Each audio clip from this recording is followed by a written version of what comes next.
On Valentine's Day, my girlfriend texted, "Going to dinner with the girls instead. We'll do something tomorrow." I replied, "Of course." Then I posted a video of me donating the jewelry I bought to a shelter. The internet loved it, until she saw it.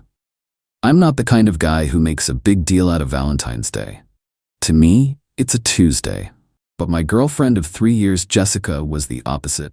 For her, Valentine's Day was the Super Bowl of relationships. A day for grand gestures, expensive gifts, and most importantly, a public performance of affection for her social media followers. I played along because it made her happy, and I loved her. Or at least I thought I did. This year, I had gone all out. I'd made a reservation a month in advance at one of the best restaurants in the city. I'd ordered a ridiculous amount of flowers to be delivered to her office.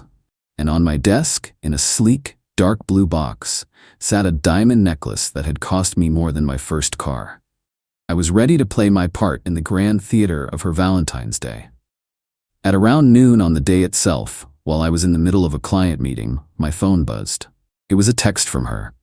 "Hey babe, so sorry to do this, but the girls are having a total meltdown about their boyfriends. We've decided to do an emergency Valentine's dinner tonight instead. I feel terrible, but they really need me. We'll do something tomorrow, I promise. Love you." I stared at the text for a full minute, the words blurring together. It wasn't the cancellation that hit me. It was the casual, almost breezy way she did it. The complete disregard for my time, for the plans I had made. The assumption that I would just be there tomorrow, waiting patiently. And the phrase, "emergency Valentine's dinner." I knew her friends. The only emergency they ever had was a sale at their favorite boutique. I'm a patient man. I'm a financial analyst. My entire life is about observing patterns, and I had been observing a pattern with Jessica for months. The increasing sense of entitlement, the way she would talk about her friends' expensive gifts with a pointed, jealous tone, the subtle but constant digs about my boring job and my lack of spontaneity. This text wasn't an anomaly. It was the final data point in a very clear trend line. I typed back a simple 2-word reply, "Of course." Then I put my phone down, excused myself from my meeting, and walked back to my office. I sat at my desk and looked at the blue jewelry box. $5,000 of compressed carbon, meant to be a symbol of my affection for a woman who had just traded it for a gossip session with her friends. A profound sense of clarity washed over me. The relationship wasn't just failing, it was a bad investment. And it was time to cut my losses. But I wasn't just going to walk away. She had made a public spectacle of her disregard for me. I was going to make a public spectacle of my newfound freedom, and I was going to use her own weapon, the court of public opinion, to do it. Update 1. The first part of my plan was simple. I called the restaurant and canceled our reservation. I called the florist and had them redirect the flowers, not to my home, but to the front desk of the nearest children's hospital. Then I took the jewelry box and left my office for the day. My destination was a place called The Haven, a well-known and highly respected women's shelter on the other side of town. It was a place for women and their children who were escaping abusive situations, a place that ran on donations and goodwill. I walked in and asked to speak to the director, a kind-faced, no-nonsense woman in her 60s named Margaret. I introduced myself and explained why I was there. I told her I had a Valentine's Day gift that was no longer needed by its intended recipient, and that I wanted to donate it to the shelter. I told her they could use it however they saw fit, raffle it off at their next fundraiser, give it to a woman who was starting a new life with nothing. Margaret was taken aback. She opened the box, her eyes widening at the sight of the necklace. "This is incredibly generous," she stammered. "Are you sure?" "I've never been more sure of anything in my life," I said. Then I made my real move. I pulled out my phone. "Margaret," I said, "I know this is a strange request, but would you mind if I filmed this? I'm not going to show your face or the faces of any of the residents. I just want to say a few words. I think it might do some good." She was hesitant, but I explained my reasoning. I told her I wanted to use a moment of personal disappointment to create something positive, to encourage other people to think about giving back. She eventually agreed. I set up my phone on a small table, framing the shot so it was just me, Margaret's hands holding the open jewelry box, and the shelter's logo on the wall behind me. Then I hit record. I kept it short, simple, and sincere. I didn't mention Jessica by name. I didn't talk about being dumped. I just told the truth, framed in the best possible light. "Hi everyone," I began.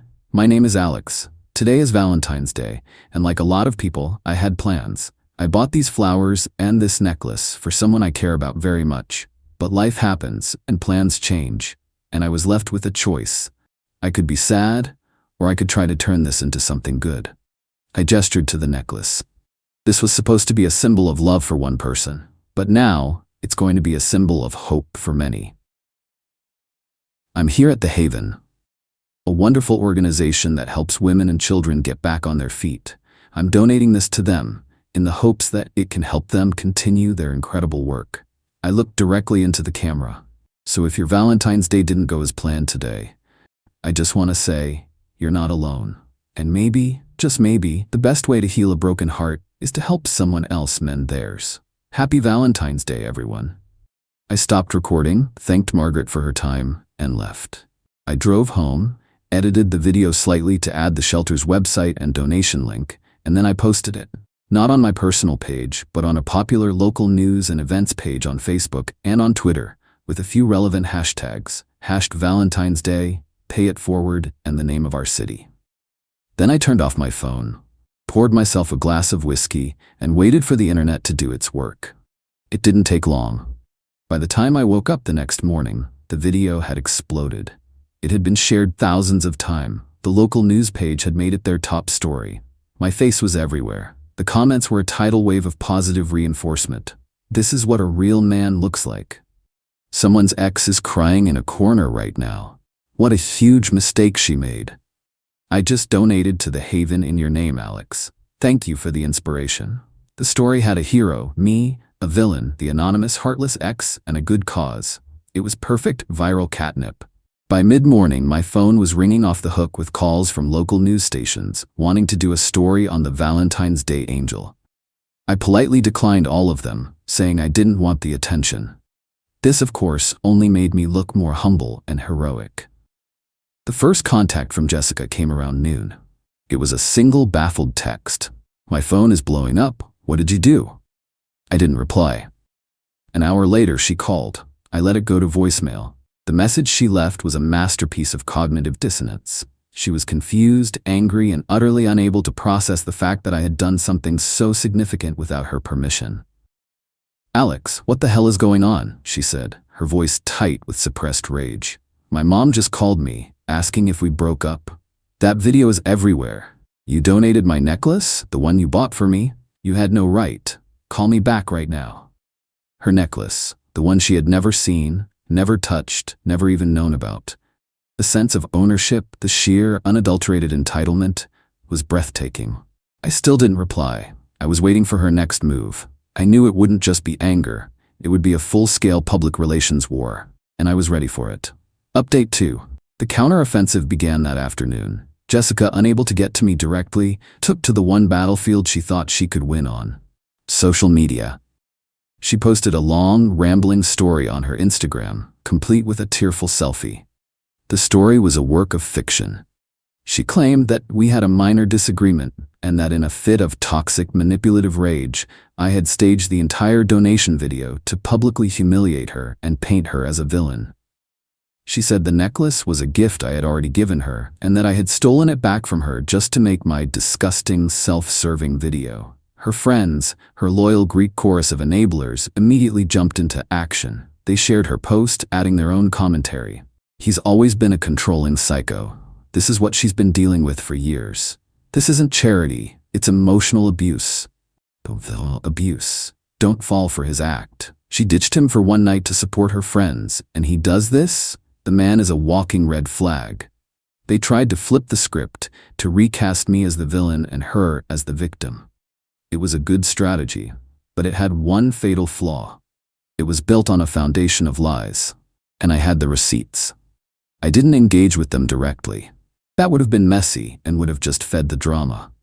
Instead, I waited for a local news blogger, a woman who had written a particularly glowing piece about my donation, to reach out to me for comment on Jessica's accusations. When she did, I replied with a calm, factual statement and 2 pieces of evidence. My statement was simple. I am saddened by these false accusations, but I am not surprised. My only intention was to turn a disappointing situation into a positive one for a worthy cause. The decision to end my relationship was made after I received a text message from my then-girlfriend on Valentine's Day, canceling our plans. As for the necklace, it was never in her possession. It was in mine until I gave it to the director of the Haven. The first attachment I sent the blogger was a screenshot of the time-stamped receipt for the necklace, which I had purchased on the morning of Valentine's Day. The second attachment was a screenshot of Jessica's text message to me, also from Valentine's Day, where she casually canceled our plans. The blogger updated her article within the hour. The new headline was scathing. Valentine's Day Angel's ex accuses him of theft. Receipts tell a different story. The article laid out the timeline side by side. My purchase of the necklace at 10 a.m., her cancellation text at noon. My donation at 3 p.m. It was a simple, undeniable chronology of facts that completely dismantled her narrative. The internet, which had been momentarily confused by her accusations, turned on her with a vengeance. Her Instagram comments became a dumpster fire of public ridicule. So you're mad because he donated a necklace you didn't even know existed after you blew him off on Valentine's Day? The entitlement is staggering. Girl, you didn't just fumble the bag, you threw it into a charitable furnace. This is a masterclass in how to turn yourself into the most hated person in the city in 24 hours. But I wasn't done. I had one more card to play. I had a suspicion that the emergency Valentine's dinner wasn't the full story. Her reaction had been too extreme, her lies too frantic. I hired a private investigator the same day I made the donation. I gave him the names of Jessica's friends and asked him to do one thing: find out where they really were on Valentine's night. It took him less than a day. He got credit card receipts and social media geotags. 2 of the friends were, in fact, together at a trendy new restaurant. But Jessica wasn't with them. She was at a completely different, much more intimate and expensive restaurant on the other side of town. And she wasn't alone. She was with her ex-boyfriend, a guy named Ben she had sworn was ancient history. The PI had a photo taken by an associate in the restaurant. It was a picture of them holding hands across the table. I held on to that photo. It was my insurance policy, my ace in the hole. I was waiting for the right moment to play it. Final update. The final act of this drama was a slow, painful implosion of Jessica's entire life. After her public humiliation, she deleted her social media, but the damage was done. The story was too big, too juicy. She became a local pariah. Her friends, the ones who had so eagerly participated in her smear campaign, abandoned her. They didn't want to be associated with the scandal. They started telling people she had lied to them, that they had no idea she was really with her ex-boyfriend. Her job was the next to go. She worked in public relations, an industry where reputation is everything. Her company, facing a barrage of negative attention online, quietly let her go a few weeks after the story broke. She was now unemployed, friendless, and a social outcast. But the worst was yet to come. Her parents, who had initially been her staunchest defenders, were mortified. Their daughter had brought shame and ridicule upon their family name. The final straw, I heard, was when her father, a prominent local businessman, lost a major client because of the scandal. They gave her an ultimatum. She had to get a real job, start paying her own bills, and publicly apologize to me. She refused, still clinging to the tattered shreds of her victim narrative. So they kicked her out. She was now, for the first time in her life, completely on her own. She had no money, no job, and nowhere to go. Which is why, 2 months after that fateful Valentine's Day, she showed up at my door. It was late, almost midnight. She looked like a ghost of her former self. The confident, entitled woman I had known was gone, replaced by someone who looked tired, desperate, and broken. She started with the tears, the apologies, the frantic promises to change.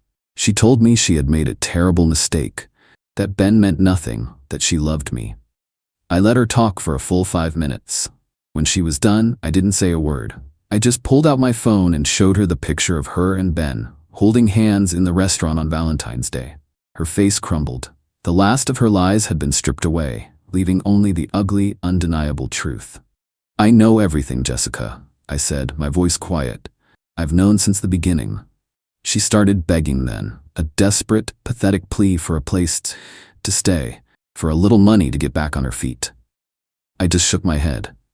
You had a home, I said. You had a man who loved you and provided for you, and you traded it all for a dinner with your ex. You made your choice, and now you have to live with it. I closed the door, leaving her standing on my porch.